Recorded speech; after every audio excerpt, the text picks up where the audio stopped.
How long can you avoid washing the filter on a Dyson V11 cordless vacuum? And what actually happens if you don't rinse it monthly as the manual recommends? I did an experiment and didn't rinse mine for 3 months after I got the V11, and this is what happened. My V11 sucked up a lot of dirt in its first 3 months, and far more than from normal home use. You can watch the videos on my channel in description links 1 to 3, where I did all the performance testing, vacuumed a filthy commercial environment, and removed bin load after bin load of ultra-fine dust, and even sucked up loads of flour for a cleaner head demo. The filters got a real hammering compared to what they would normally get. So what did they look like in the end?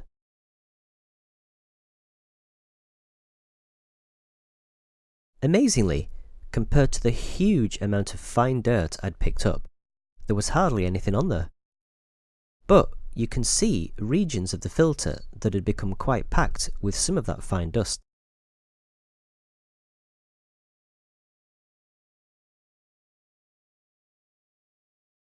Yet, the filter was still working completely normally with no loss of suction, and I could have gone on for longer before rinsing.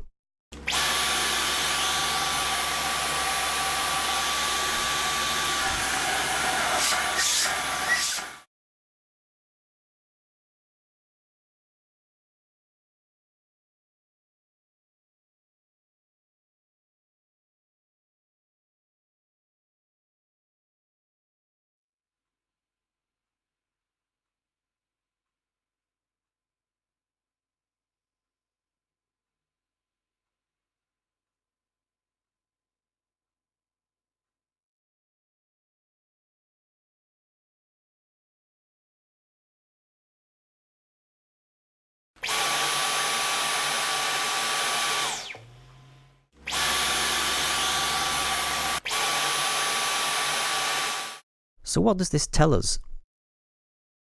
First and foremost, it tells us Dyson has miracle dust separation technology that obliterates the competition, even after all these decades.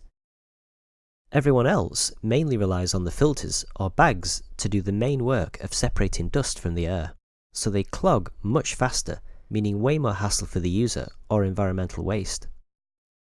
Dyson's patented cyclonic filtration of microscopic dust filtered out almost everything I'd sucked up during all that time, and only the most minuscule fraction of the most ultra-tiny microparticles were left for the filter. But if the filter was dust-loaded and even packed solid in places, how did it still function the same as when new? It's because there was still plenty of air paths through the filter. The filter is made of lots of randomly woven fibres in a 3-dimensional structure. As particles get trapped between fibres, air flows through a different path in the volume. Because there's so much netting volume within the thickness of the fabric, there are so many paths and there's so much dust capturing capacity. So little escapes the cyclones that the filter takes ages to clog enough to resist airflow. This kind of filter is much like how fabric bags work in the otherwise old-fashioned bag technology still used in the poorer vacuums. In the early days, paper bags were used, and these had very small effective filtration volumes. As particles clogged the pores, there was very little extra space left, and so blocked up completely very quickly. Cloth bags with random weave fibres were introduced over time, providing this much greater volume of particle capture potential. This tiny little filter is essentially like a mini cloth bag from a bagged vacuum. Except it only needs to be tiny because the cyclones do virtually all the filtration work, and the filter is a last line of defense rather than a first, and so hardly sees any of the fine dust. Plus, being small means it's easy to rinse when eventually needed, eliminating the wastage and environmental impact of disposable bags, as I've discussed in the video in the 4th link in the description.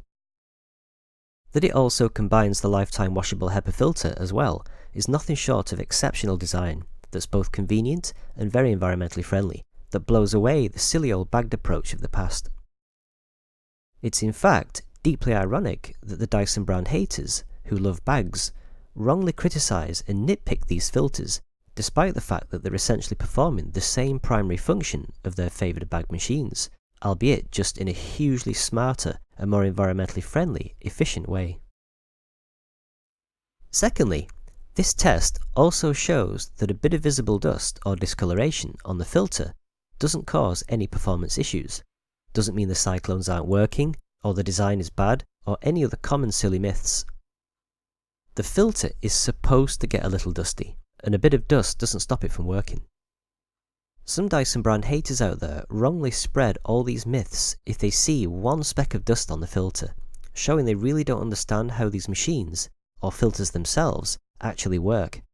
So look out for them and don't be fooled. There are also videos out there of people vacuuming off filters.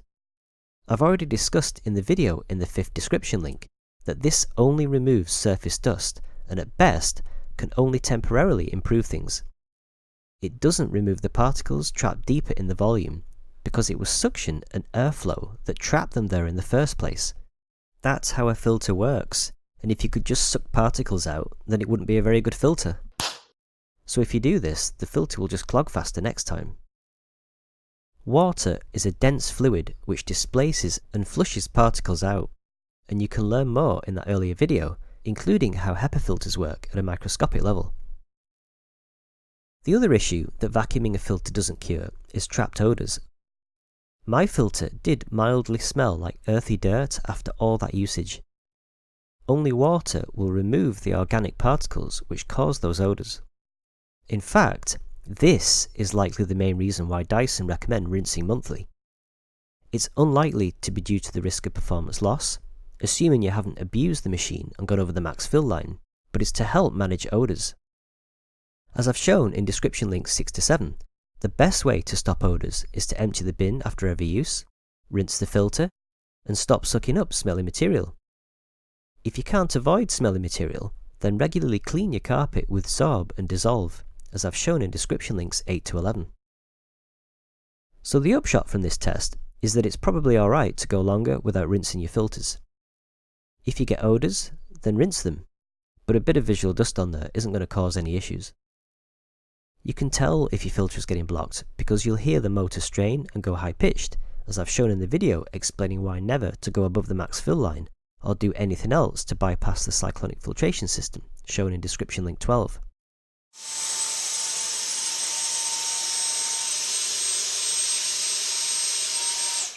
Hopefully this debunks several more filter-related myths and propaganda, and I hope you enjoyed watching.